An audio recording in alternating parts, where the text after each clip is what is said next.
Hi, everyone. Welcome back to the Startup Operators Weekly Roundup. The Weekly Roundup is a show for people who want to stay updated on the most interesting developments of the Indian startup ecosystem. If you're new to the podcast, please do subscribe and share it with folks you think will enjoy the show. Today, Roshan and I will be breaking down how India has evolved in terms of technology in the past decade, right from e commerce to digital payments and everything that comes in between, alongside some of the blockbuster fundraisers of the week. So sit back and enjoy the show.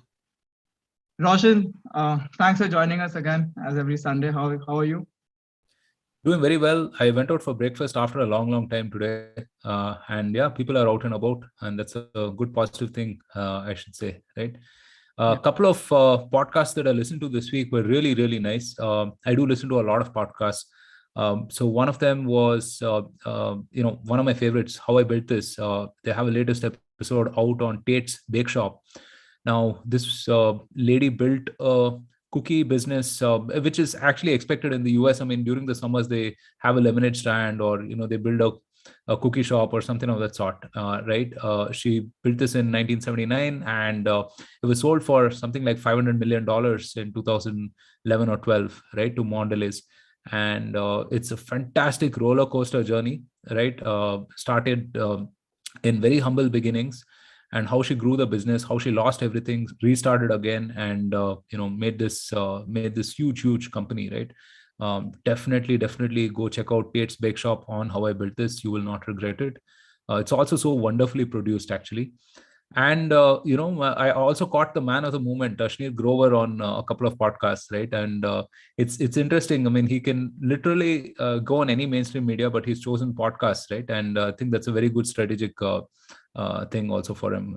A very interesting podcast with Raj Shamani, where he speaks about business building and so on. So yeah, do check out both those podcasts. I mean, you will really find a lot of learnings and insights on them.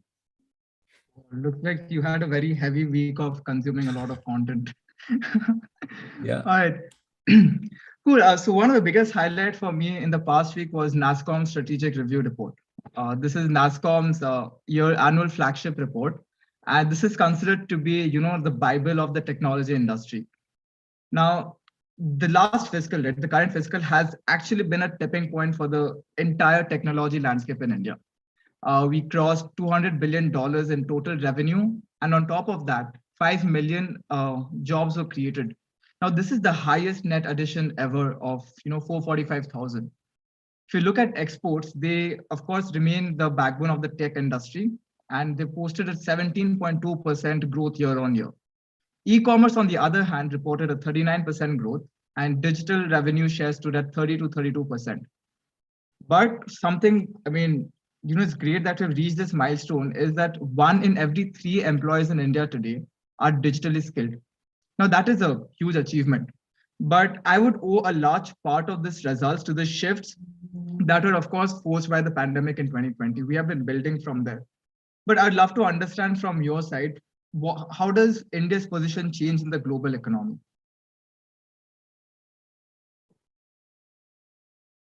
Sorry, I was on mute. Yeah, so the Indian IT industry has turned out to be such a bellwether, right? I mean, analysts and media types have written it off over and over again, right? Whether it was automation, whether it was the financial crisis, or Trump coming to power, or something of that sort. I mean, they always find these stories every 3 or 4 years for why Indian IT will not succeed. And Indian IT has just marched on and on, right? I mean, if you look at Infi, TCS, any of those companies, right? I mean, the stocks have gone through the roof over the last like 10 to 12 years.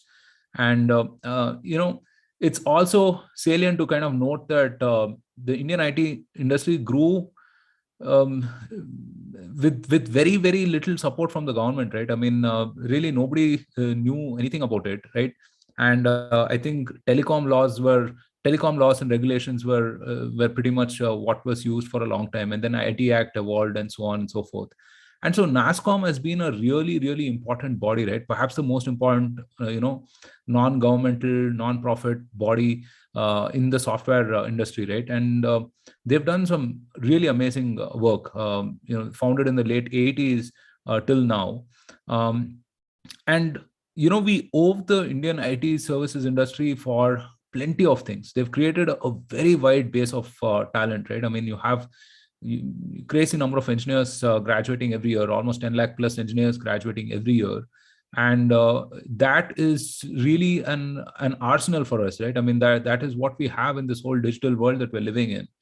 And it also created this whole middle class. I mean, the one that we're seeing right now, the urban middle class, I think owes it to the Indian IT industry. It created plenty of jobs, created the product ecosystem also.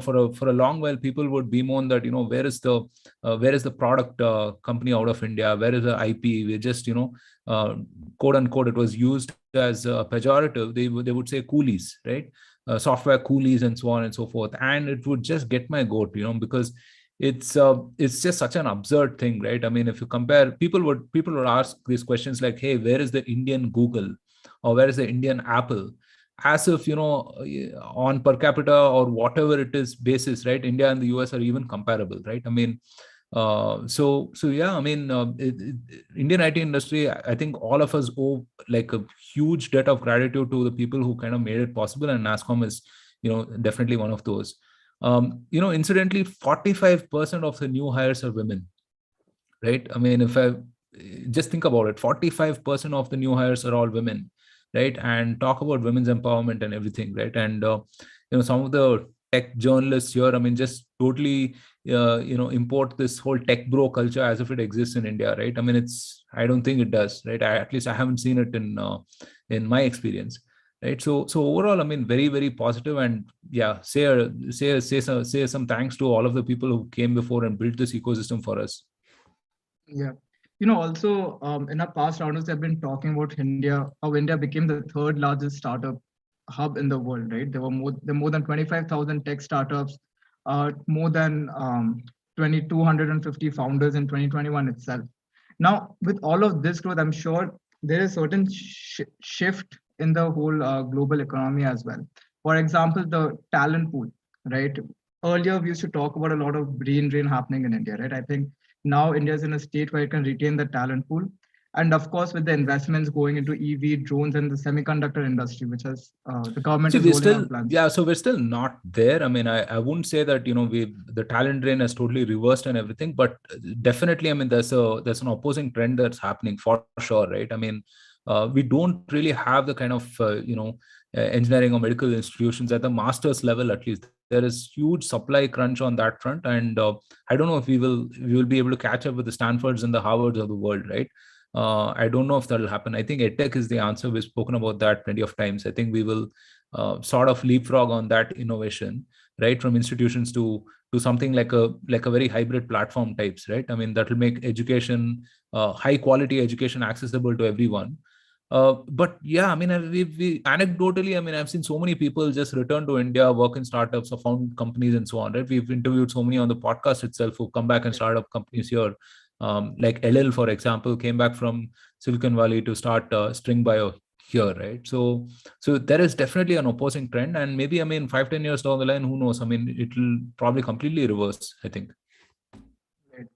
But one thing, apart from all the other IT exports, one thing like which really made me feel good was India exported UPI to its to the first country, right? And this country is Nepal, and it will also be the first foreign country to adopt India's UPI system.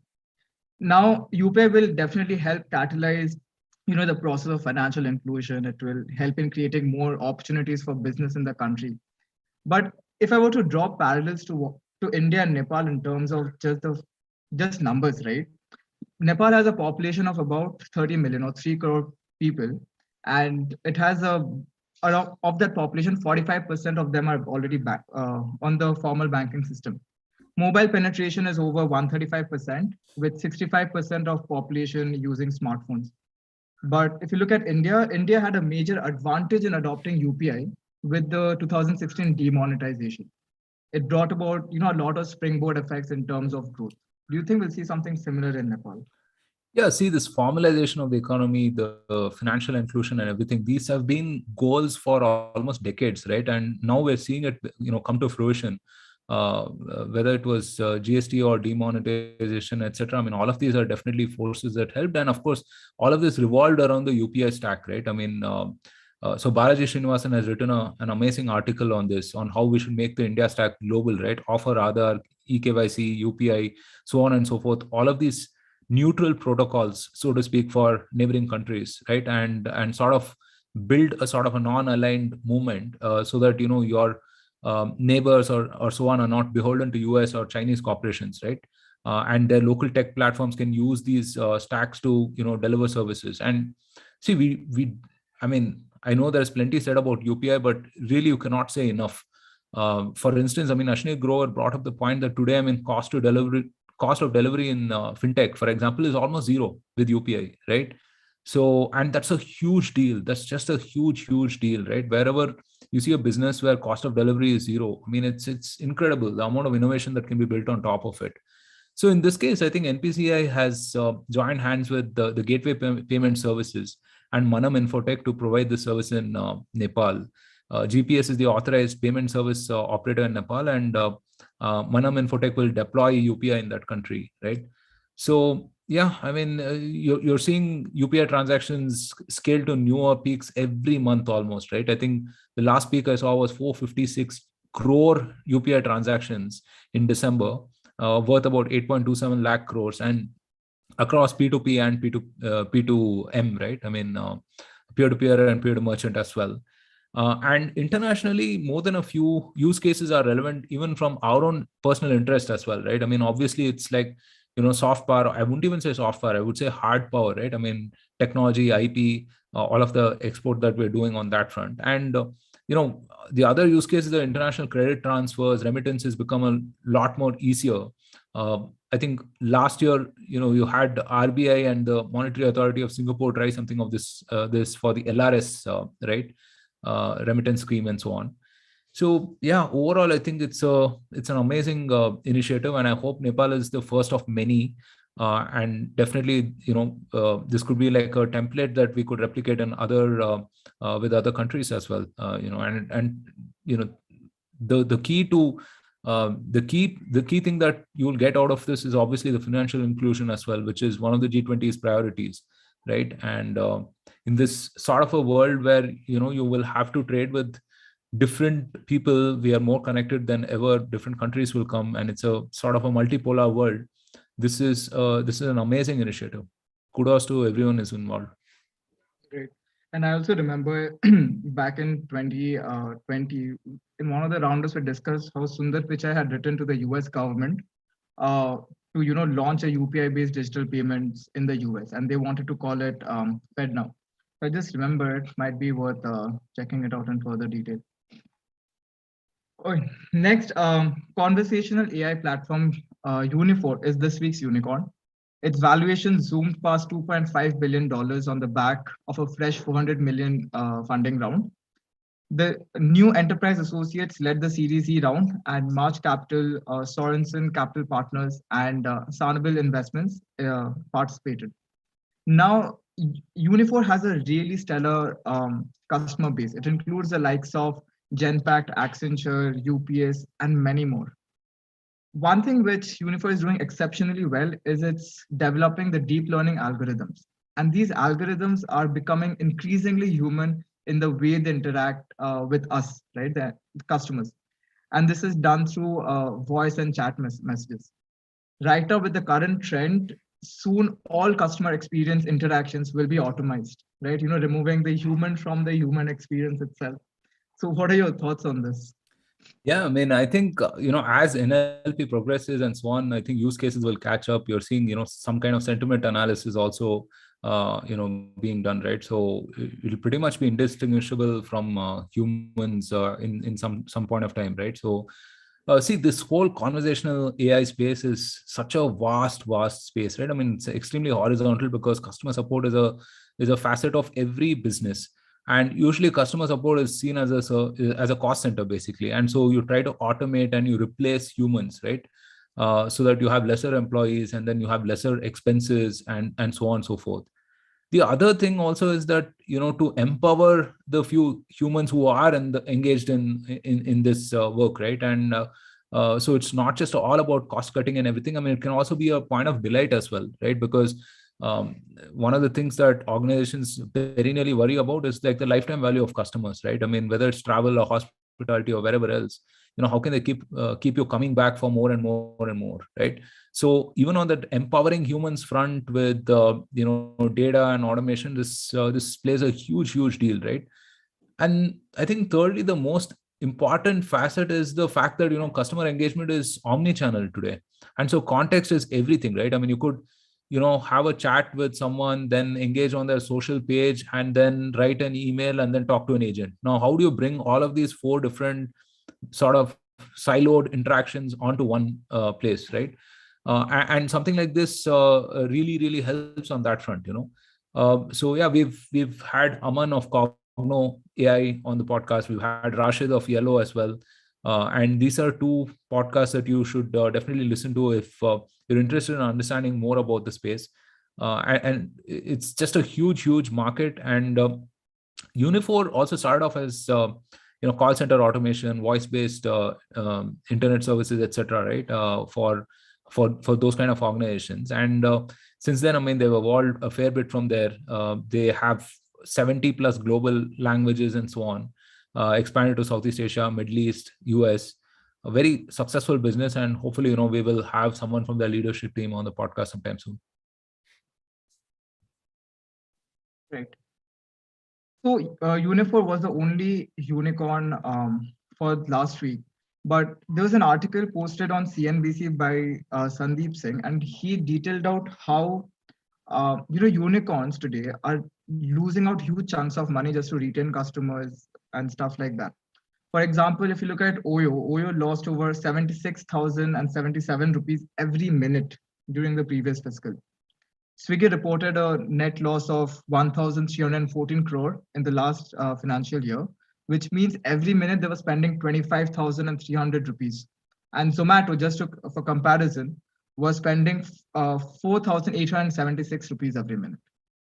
Paytm, which has been in the news, for its stocks, on a downslide, they lost over 60,000 rupees every minute during the same period. But some companies are, of course, doing well. Latent View, for example, after the bumper IPO, they made a profit of 3,850 rupees per minute during the December quarter.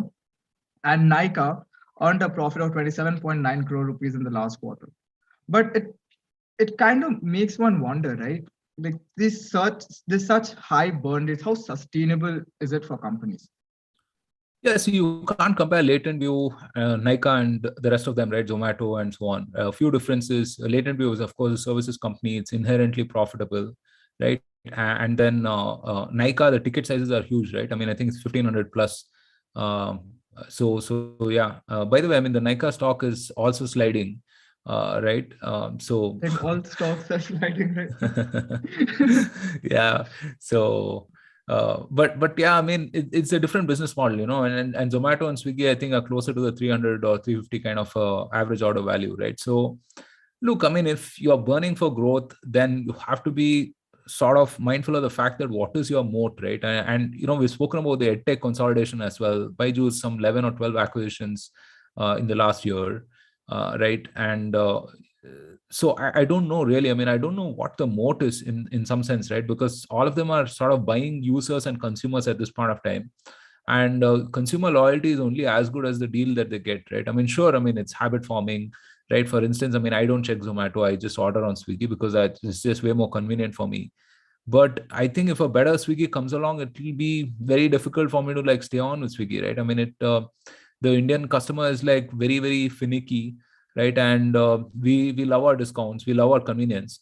The thing also is that the headroom for growth in every one of these businesses is so huge, right? I mean, the market itself, edtech, we mentioned, 1.5% is online right now, so there's huge amount of growth. This whole food ordering space as well is yet to catch up. I mean, it's just so much of headroom for growth there also. So, you could think of all of this money as, changing consumer behavior, trying to build some loyalty, trying to understand, what other products or services that you can, offer to this, to these users or consumers and so on, right? But at some point, I think you have to be mindful of, unit level economics, of profitability, and so on.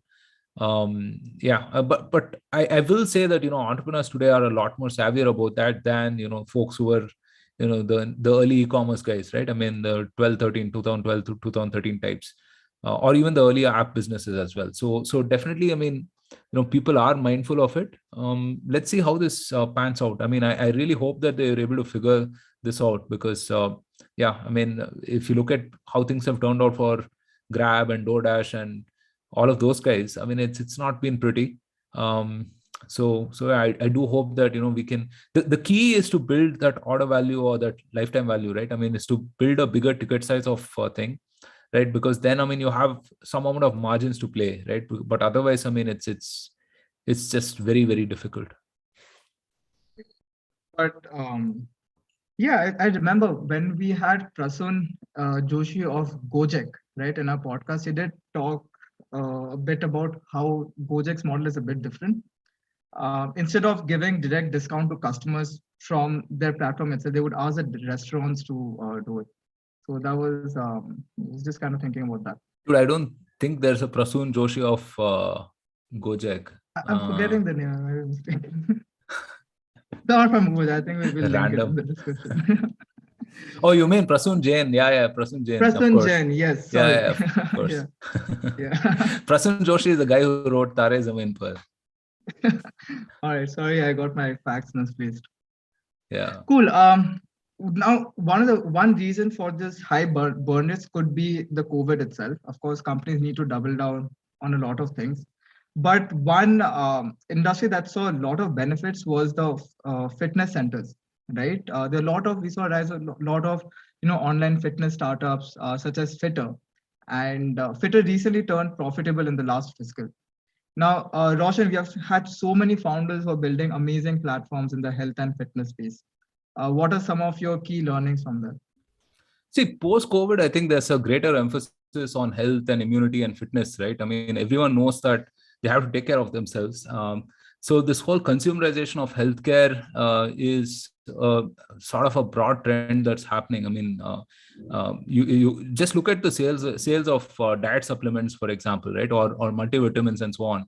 I mean, those really shot up, especially during the second wave around April, May, and so on. I mean, it really shot up. I mean, obviously, it's not at that peak right now, but it's also settled at a very, very high median at this point, right? So Fitter is great. I mean, so Fitter is perhaps the largest community, fitness community in the world, right? And we had Sonal Singh, who's the founder, on the podcast, and she spoke about how the community itself is a moat and how they're building products very thoughtfully for this audience, right? That's a great podcast if you want to understand more about their business model and how they're executing. But overall, I think there is a sort of a distrust in general healthcare, right? And the fact that people realize that they have to take care of their shit themselves, right? Which is, I think, very positive. I think that's how people should think about it, right? I mean, health and your body is, of course, the biggest asset that you can have, right? So yeah, I mean, it's great. Moving on, Jio has invested $200 million in a company called Glance, which is a popular lock screen tool, which is smartphones, and that's owned by the company InMobi.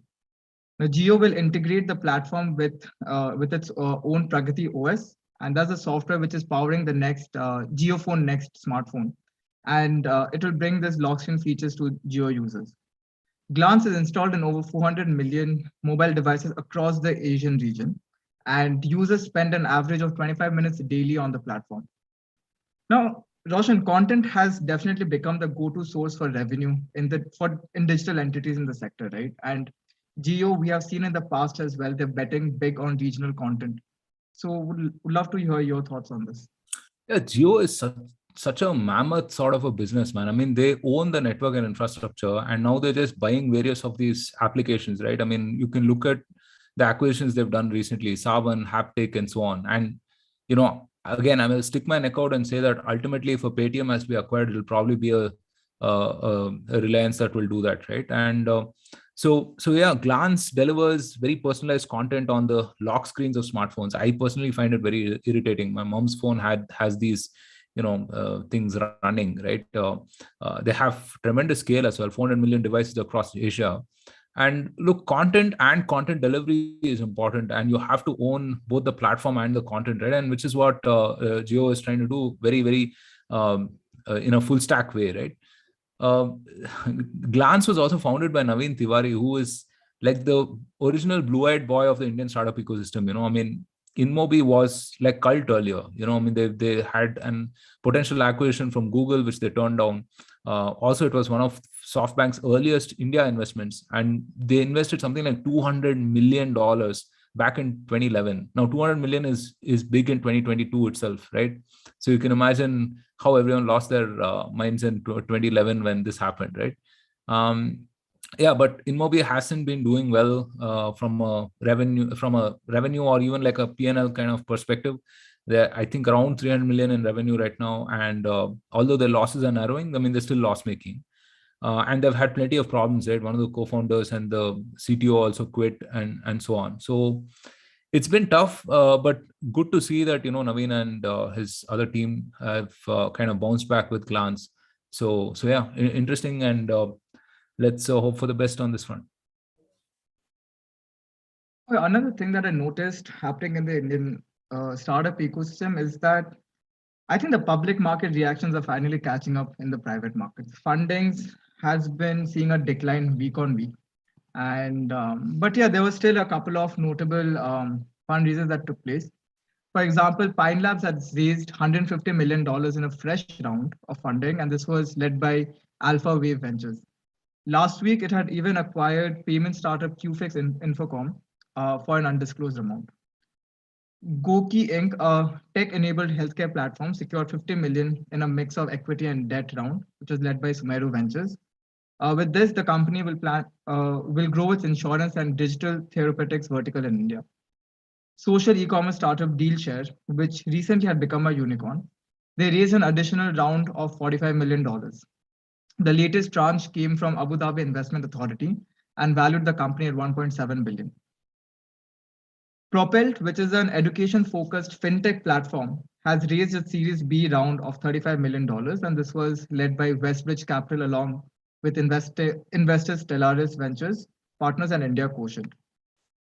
So yeah, I mean, although we're seeing a gradual decline in the number of funding that's happening, but these are still notable, right? Do you have any thoughts? I don't think that's a decline. I mean, you can't track this on a weekly basis, man. I don't think that's possible.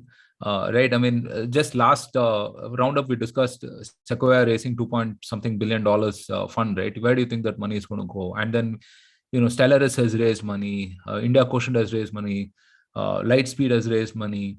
So many of these folks have raised a new fund, right? I mean, all in the last year itself. Now, this capital will be deployed, and private markets will take a while to catch up. The valuations have become tempered, right? I mean, you're not going to see a 100x multiple on ERR or 60-70x multiple on ERR. All of them have kind of rationalized right now, right? But money will continue to be deployed for sure. I mean, there are plenty of startups in India that that can be funded. I love that optimism you bring. All right, let's move. Talk to enough entrepreneurs, and you will automatically become optimistic about India. Right, I'm sure. Cool. Let's talk about this. The talk of town, right? So, Al Resnick, if I'm pronouncing it correctly, recently tweeted the tragedy for most companies come in three verticals. When you're 20 people do the work. At 100 people, still 20 people do the work. At 500 people, it's the same 20 people doing the work, and then it just breaks. So he says to escape this dynamic, push decisions to the lowest level as early as possible.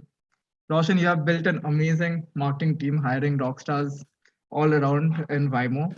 So I'm sure you have experienced something like this, right? That's some amazing self-praise, Gunjan. Yeah. And but I thought this was gold. I thought this was really gold because two things, right? So one is like you really have to think through organization hierarchies, and not enough people do that. I mean, you have to kind of think through like what positions you're going to hire, how work is going to get done, and so on, right? I mean, abstract yourself a little above your immediate operational needs and really look at the org holistically, right? And I think not many people do it, and I think it's one of those lessons that I've learned the hard way, right? Because otherwise, I mean, on a day-to-day basis, you will just continue to work, and then you realize, my God, I mean, you're being swayed in a different way.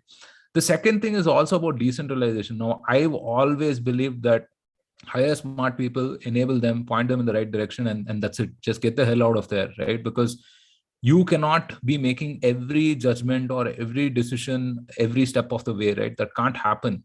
Really. And so this tweet perfectly illustrates that, right? At 20 people, it's, highly decentralized. Everyone has very, very high agency. Everyone works like a founder or an entrepreneur, etc. At 100 people, I mean, you start to see some flab, I would say, right? And at 500 people, it's still the same. Those 20 or 30 people who, I mean, it's obviously exaggerated, but it's still those people who work with high agency, right? I mean, a lot of the times, I mean, you see a lot of dead weight on teams, and that's just because organization hierarchy has not been thought through. You've not thought through processes, right? I mean, there are processes for sake of processes and so on. And yeah, that's the 400 to 500 mark is where you really have to fix this shit. Otherwise, I mean, it's going to massively break as you scale, right? Because look, at 400, 500, likely you will grow to 700 or, perhaps 1,000, maybe 2-3 years time if you're a hyper growth startup, right? And at that point, I mean, it's just, it's some of these things are irreversible. It's really, really hard to turn the ship at that point of time. Right. No. Yeah, that's true. Cool. Now, before we wrap up, let's talk about the conversations for this week, right? I think you've already spoken with Jani Pasha, who is the co-founder and CEO of Local, right? And I guess your conversation was around, how building a hyper-local app, right? And I think apart from that, you'll be talking with Swapan Rajdev of Haptech this week. So if you can tell us a bit about that. Yeah, so I had a fun conversation with Jani. I mean, it's a very, very ambitious goal. I mean, they're building the hyperlocal for Bharat, which means that, for the next 100 million people who come on the internet, I mean, these folks want to be their internet, right? So everything from, think of it as the massive classifieds business, right? I mean, so from matrimony to jobs to business listings to everything is available on local. And they've built this in a very meaningful, thoughtful way, right? They have a template that they use to open up different districts in India. And yeah, it was a fun conversation on how they're building this. Definitely check it out. And I'm yet to talk to Swapan. Swapan is the CTO of Haptech, and Haptech has had an interesting journey, right? I mean, they had a couple of pivots, and they were finally acquired by Reliance, and they're also in the conversational chat and AI space, right? So will definitely be interesting to understand more on that front from Swapan. Yeah. All right. Excited to listen to these episodes, conversations the week. But I think with that, we come to the end of this week's roundup. Roshan, thanks so much, for taking us through the developments of the week. And folks who tuned in, thanks so much for your support. As always, we're available on social media on LinkedIn as the Startup Operator and on Twitter as Operator Startup. Also, if you would like, bites of content delivered on your WhatsApp inbox, do check the description out. You'll find a WhatsApp link. Do click on that and you'll be automatically registered. And apart from that, Roshan and I will be back again on Sunday next week at 12:30 p.m. With more exciting news from the ecosystem. Till then, take care and have a great week ahead. Bye, guys.